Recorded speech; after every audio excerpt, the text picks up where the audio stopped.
Άνεσε.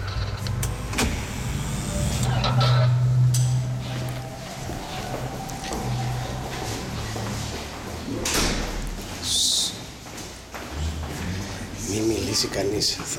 Θα περιμένετε. Μόνο που μιλάτε έτσι νευριάζω γιατί ακουγόμαστε. Δεν θα μιλήσει καθόλου. Εντάξει, να την κάνουμε έκταξη. Δεν μίλησε. Άμα μίλαγε. Εσείς μιλάτε. Θα πέφταμε. Σταματήστε. Άμα κύριε, θα πέφταμε. Λοιπόν, πάμε να πάρω ένα κτήρα και θα γρηθεί στο σπίτι της μάνας μου απ' έξω, στη γωνία που έχει εκεί πέρα μέσα. Όχι, στη γωνία που έχει πέρα μέσα δεν έχει κόσμο τώρα. Θα πάω στο τρίτον όροφο εκεί πέρα από δίπλα. Εκεί πέρα θα γρηθείς. Θα βρεθείς στους ορόφους, μην το βάζεις δύσκολα. Κατεβείτε κάτω στο τώρα πέρα. Μην μιλήσει κανείς. Μια χάλισσα, κατεβούμε κάτω.